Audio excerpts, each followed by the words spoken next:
Greetings, ladies and gentlemen. My name is Anthony McPhee, or Anthony R. McPhee. I am the program director for C-CAPChicago. Just wanted to thank you all for tuning in and giving us your undivided attention for this Tourne demo that we're going to do today. Let me move my little sign over a little bit so that you can actually walk through the process of actually doing a Tourne. You know, this year, in these unprecedented times, we're encountering interesting circumstances for our students in our program. So what we're trying to do is provide you all with some type of virtual access to make sure that we're engaging you all and keeping you all in line in terms of culinary practices. So today we're going to do again a Tourne cuts. The competition this year requires, which we'll be doing, just doing one competition this year. We're doing one salad, 2 French omelets, and 3 tournées. Today we're just going to produce one tourne. I'll probably show you a second cut as well, just to kind of show you the difference on the two. But without further ado, let me kind of go over the lay of the land. If you've had an opportunity to take our virtual e-learning Tourne course, you'll notice that we talk about mise en place. As you know, mise en place stands for everything in its place. So in this particular situation, what we're doing, I'll point out the different mise en place. We have a traditional paring knife. We do not have the bird's beak knife, even though a lot of people like the bird's beak knife. We have a traditional Tourne knife. We have a chef knife. We have a peeler.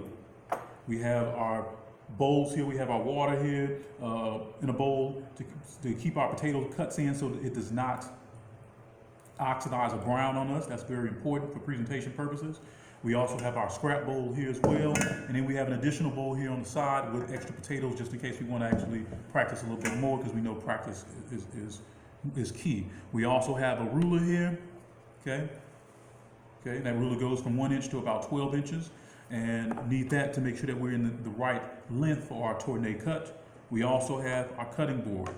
We also have towels. We have one towel to stabilize our cutting board, because you know, mise en place, first things first, you want to make sure we're safe, to make sure this cutting board is not moving around the place.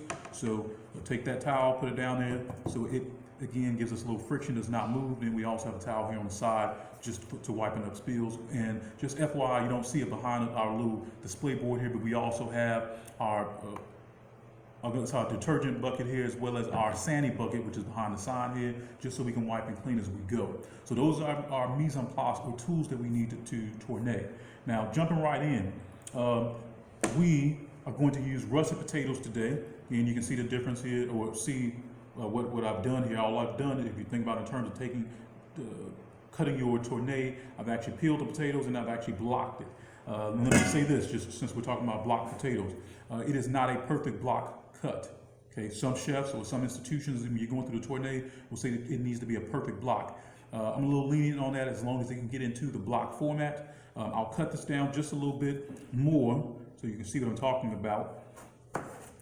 Again, holding my knife steady, and I'm just cutting off straight planks, or just little edges, so I can get me. And I'm going to go back over here as well, flip it back over, because I'm noticing that one of my sides, it's not a flat surface because it's rocking on my cutting board. So the key here is to make sure you get a block cut. Okay, if you notice now on the board, we put it up here. So now you can see the difference there as I just try to just cut it down a little bit more. Okay. At this point, it does not have to be necessarily perfect. I'm going to put those scraps there as well. But again, this potato here is probably, I'm just measuring it up, it's probably about, that's probably about 3.5 inches, 3.25 inches to be exact. So, and that's very important to know, because what you don't want to do is get a potato where it is, like, for example, start off with a small potato like this. Okay, this potato here is already 2 inches long. You know, a Tourne is 2 inches, so you don't have a lot of surface space or wiggle room when you're doing your Tourne. So let me wipe my knife off. I'm going to go back into my form. Now, when I grab my Tourne knife, the most important thing I'm going to do is grab or pinch it between my index finger and my thumb, and then take my last 3 remaining fingers and wrap them around the butt end of the shaft of the knife. Okay, then I'm going to move my fingers up. I'm only going to use probably about the first inch of my knife when I'm starting Tourne. Now, I'm left-handed. Some individuals are right-handed, so it's a different situation, and I'm feeling a little bit awkward just doing this, but it's a different situation when you're using it as the right-handed position. But again, it's the same situation. All you're doing is turning your knife, okay, around your potato. Again, tourne means to turn. Also, taking this a little bit further, tourne is a seven-sided, equal-sided, football-shaped potato cut. Okay, so this is again the motion that you're going to be doing or using as you're carving that potato. So let me go back into the left-hand position or form, and I'm going to get myself positioned just right. I'm going to start my tourne. So in order to do this, this is just how I do it.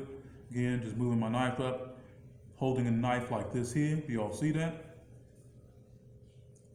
You don't necessarily have to also, so I'm going to mention this, you do not have to use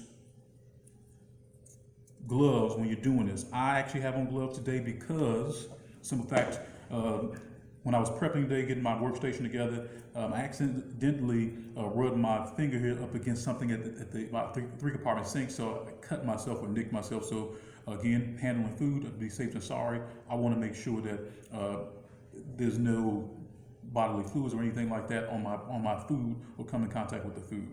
So under normal circumstances, I wouldn't even have gloves on while I'm preparing this, because again, if you think about it in terms of the tourne, is going to be a kill step, meaning I'm going to cook it or broil it or saute this potato anyway.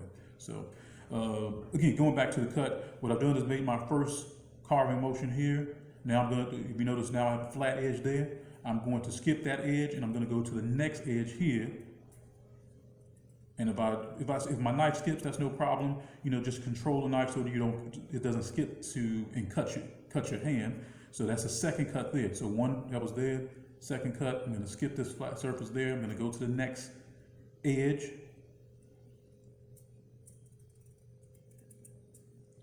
Okay, now I'm going to find my next edge. Okay, and my next edge is right there.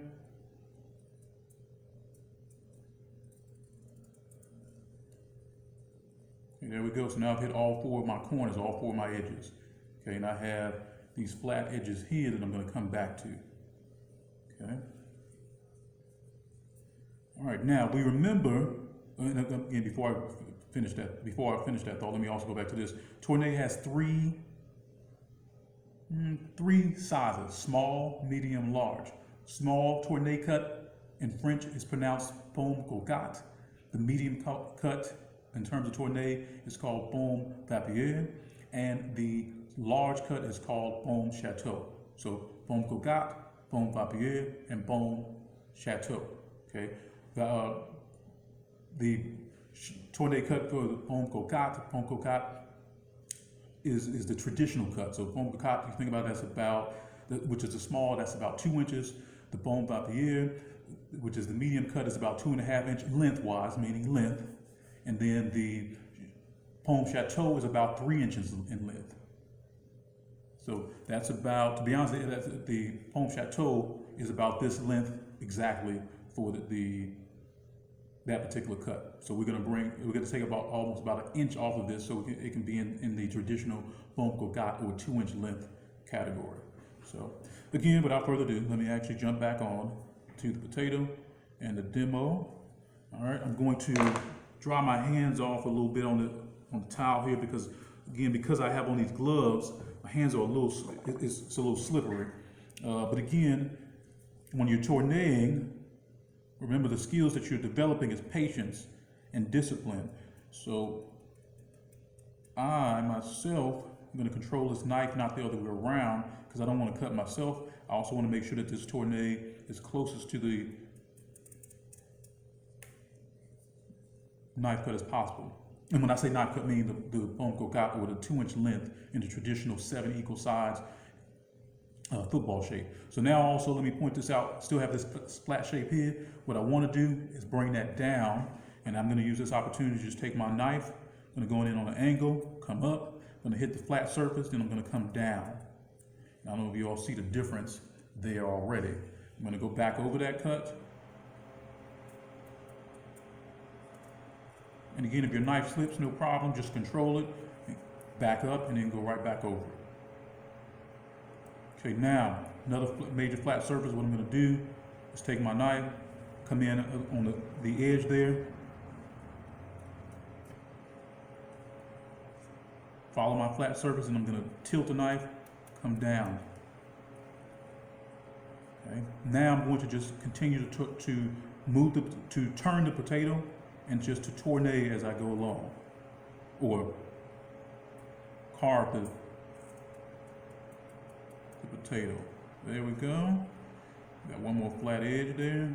Come up, hit my flat surface, and come down. Again, it takes patience because you definitely have to build this cut.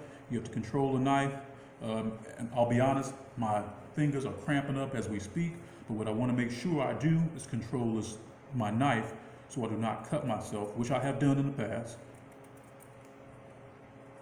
But I don't know if you can see the tourne kind of taking its shape, but the end result should be a football shape.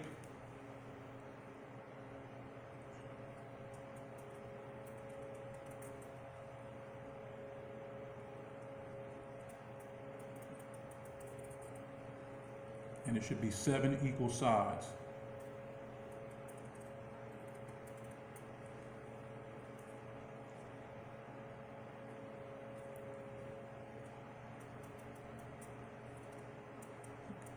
You know, I don't know if y'all see my knife jumping, so to speak, or I'm missing certain areas, but there's no problem. All I have to do, because I have enough surface area or wiggle room to come back and take care of those little nicks. Because again, it should be smooth, even surfaces. And I don't know if you all can see the light as it's shining when you dip it in the water, so that you all can see, okay, the difference there. Okay, as we're going through the process there and turning it. So now I have my edges, and I have my 7 edges. So now I'm just going to follow through and continue to go over each side or edge. And this could, all intents and purposes, I'll say side. I'm going to go over the 7 sides to continue that pattern.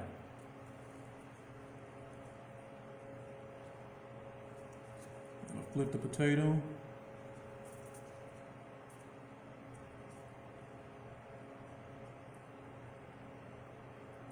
And it is very slippery, these latex gloves, which even takes a further degree of control and discipline and patience.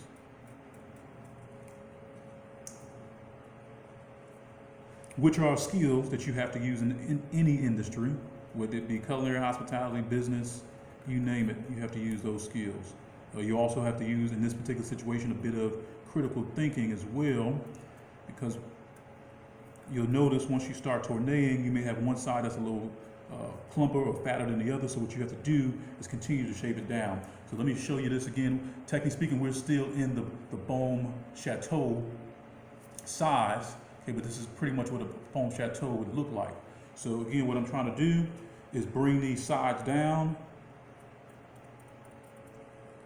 because what I want is the Baume Gogat, which is the 2-inch length tourne. So I'm going to continue to bring it down, and at this point, since I have my 7 sides, I'm just going over each side, and I'm just shaving it down to the right size. So speaking about right size, again, our competition this year in March of 2021 is going to require contestants to produce 3 tournées, 2 French omelets, and 1 of our traditional C-CAP salads, where it showcases your knife cut skills, just as well as the tourne does as well. But just want to point that out.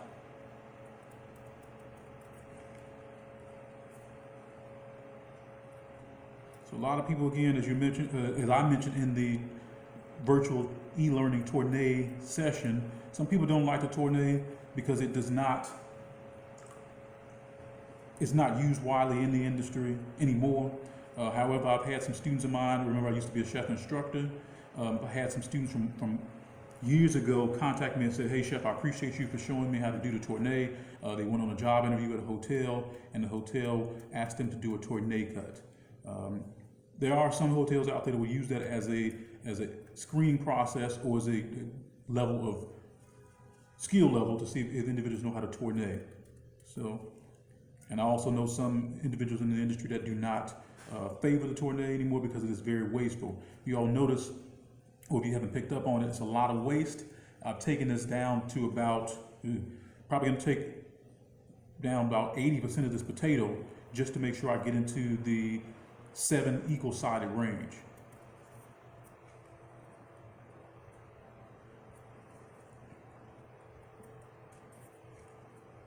Okay, now, let me move on further. Let's talk about the potato that you should use. The potato that you should use, in my opinion, is an Idaho potato if you can get your hands on it. The reason being, the Idaho potato is a little bit, it's a lot bigger.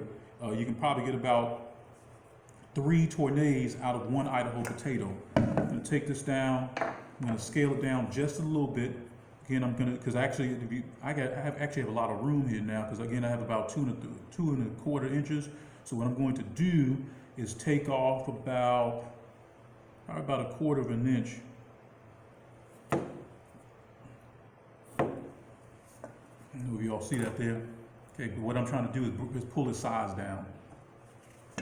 Okay, so again, also since I'm talking about Idaho potato, in terms of the potatoes, ladies and gentlemen, if you notice this again, these are the russet potatoes here. Okay, so out of this potato, I can probably only get 1 or maybe 2 tournays out of this potato. However, if you had the Idaho potato, some of the Idaho potatoes are, it's literally about the same size as these 3 potatoes put together. So that's why I say if you get an Idaho potato, you get more surface area, you can get more tournays out of it. So in this particular situation, the market I went to, or the grocery store I went to, only had the russet potatoes. They did not have Idaho potatoes, so I had to use the russet.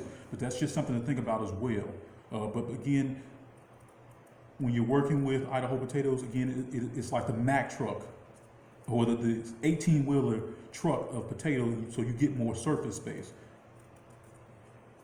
as opposed to a very small vehicle where you don't get a lot of surface space. So I don't know if you all see this. Again, just gonna get the water on it so I can get a little gloss, but you can see as I'm getting my 7 sides there, okay? And as I've mentioned in the past, if you all don't remember, I'm also an alum of the C-CAP program, so the tornade for me is not a new thing. I've been doing this for many years, since I was a senior in high school, and as well when I was in the industry as well. So that's why I say once you learn the tornade, it is very hard to forget, or at least produce as well.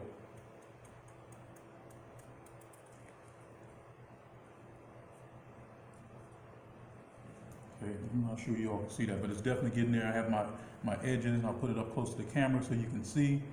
Okay, again, all I have to do is just keep going over these sides to bring it down to the right length, as well as the width in the center. Again, and I'm trying to make sure I control my knife so that I do not take too much off the potato, as well as I don't take anything off of my fingers or take any fingertips off either. So again, that's why a lot of people kind of prefer the tornade cut, because it requires a lot of skill, patience, discipline. Again, and I'm going to add this to the conversation, just me adding this in, but also you use a level of critical thinking as well, because you have to size up your tornade and say, hey, I may have to take down a little bit on this side or take down a little bit on this side to even it out, to make sure that your tornade is the right size. And again, practice makes perfect. Again, when you go through the e-learning tornade tutorial or the e-learning course, we mention that over and over. Practice makes perfect. Well, keep practicing, keep practicing.